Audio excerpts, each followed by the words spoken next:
All right, I'm here with Alyse Schian of Real Estate One. We are at the famous trackside here in the big village of Reese.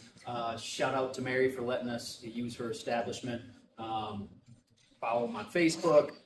They do have barbecues on Wednesdays here in the summer, so make sure you stop by and check that out. So, reason I brought Alyse in, want to just kind of bounce some questions off her and kind of let everybody know what she does. So let's start from the top. Your go-to trackside meal is turkey burger and broccoli bites. okay.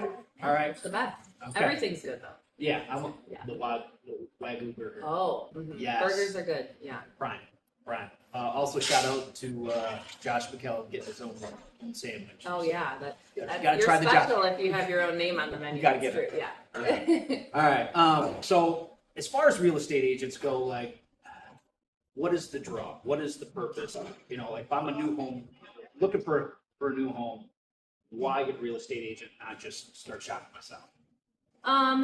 It's always best to work with a professional.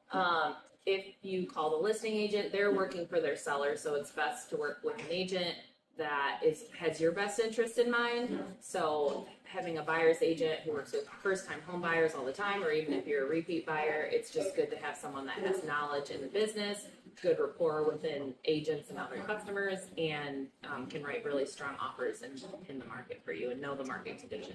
So like you're basically a bulldog for your clients, right? Yeah. Okay. Represent them, have their best interest in mind. Yeah, make sure they're comfortable in their purchase, but also have strong buying power and know market conditions so you're not overpaying, and know what protects them in the purchase of their home. Gotcha. So if I am a first-time home buyer looking to buy a house, what is my process, right? Like, do I say, okay, I'm looking to buy a house, let's reach out to Alyse? Mm-hmm. Yeah. Is that first step? Yeah, I would say first step is talking to a great local realtor and interviewing them. You can talk to multiple agents, and definitely people have different personalities. You can find someone that fits your best. I do work a lot with first-time home buyers. I suggest meeting in person, and then I can give you some information. I have a folder that I give to people, and it just kind of shares about the whole process. There's a lot of information in the beginning, so it can be overwhelming. So it's like a take-home, meet with me, and then we can talk about most likely you're working with a lender, can connect you with some great local lenders, and then we kind of build a team off that. So me, your lender, and yourself looking for houses and establishing a plan from there. Gotcha. Which, I mean, as far as professionals go, even on the health insurance side, it's the same way, right? Like, you want somebody there that's in your best interest, that puts a team together for you, right? Mm-hmm. So people are just so busy all the time, don't have time to do everything, right? Mm-hmm. So that's where you just bring in professionals, right? Yeah. So how do you get paid? Because I get that question a lot. Like, hey, I'm working on the marketplace. They're paying the premium. They want to know, well, how do you get paid, right? So I actually don't know how you get paid, so that's a good question. But we can come back to that. We'll get into that. So I get. A lot of people do ask that question about realtors too, who's paying you, so on and so forth. We get paid when something closes. We don't have an hourly rate. We're technically self-employed, so we, pay for all our marketing ourselves and all of that stuff. So we get paid based on the sales price, commission, percentage, whatever is agreed upon in contract at the closing table. So if you look for houses for a year and then you decide to rent or move out of the area, like, you don't owe us anything. Like, it's kind of a unique situation where we don't get paid till after we do the work, but it's just how our industry standard is. And so that is how it goes. Sometimes typically it's the seller. We've still seen that in our market. Some of the laws have changed, but seller pays commission for the listing agent and the buyer's agent. Typically. So it's negotiable, like. It is negotiable. There's some NAR rules that changed last year, just that the commissions aren't publicly listed, and in order to see a home, you have to have a buyer agency contract in place. So those are the two big shifts. There's a lot of things on the news that were faults about that, but in our area, we still see the seller paying the buyer's agent commission. It's in their best interest, so then all the buyers, will come and look at your house, bring some more people in. Gotcha.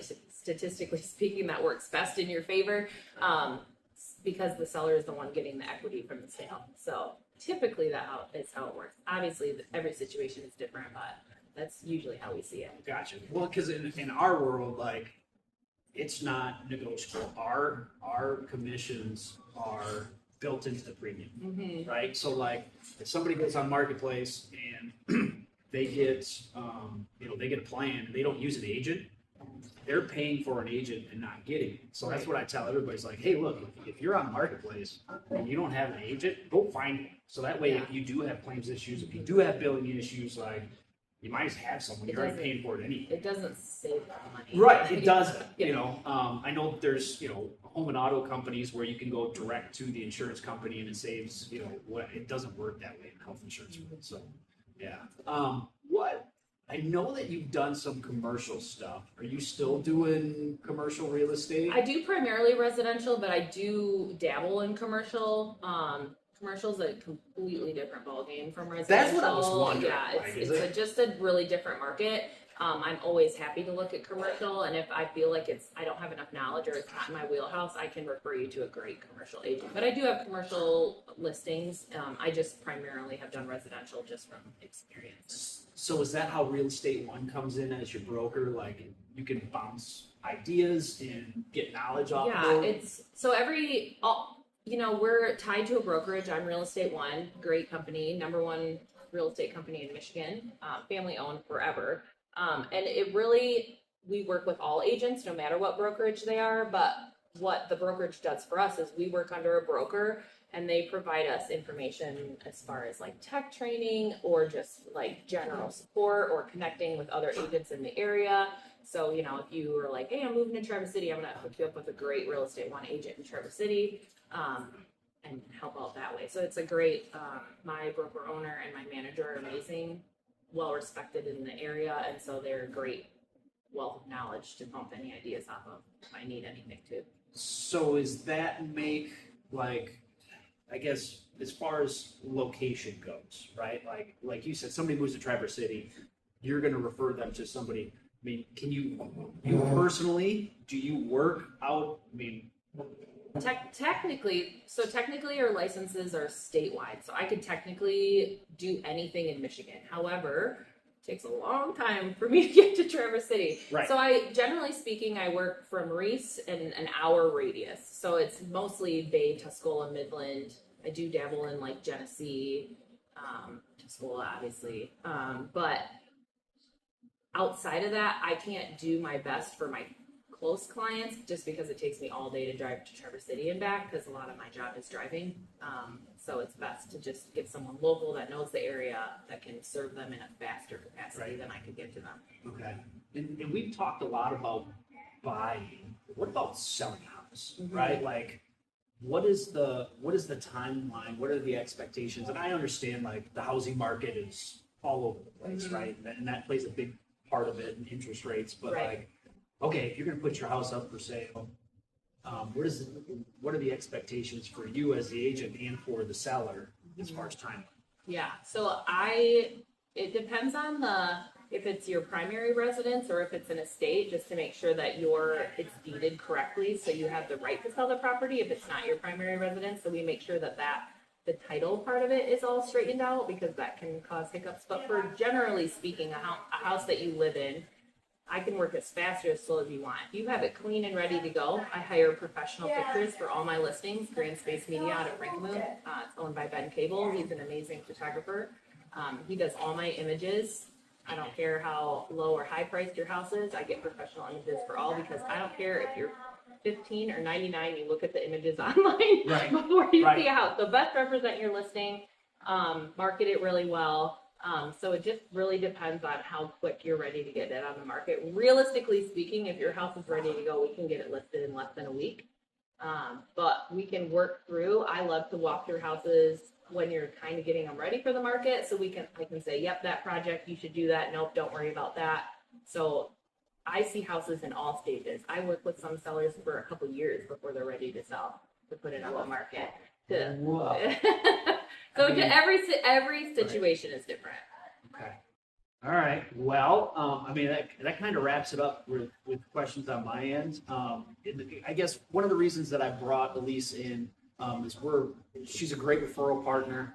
As far as moving is a qualifying life event on the health insurance side. So if you move and get a different address, you are eligible for health insurance on the marketplace. So it just makes it a good referral partnership. So again, thanks again for Mary here at Trackside. Shout out to her letting us use the space.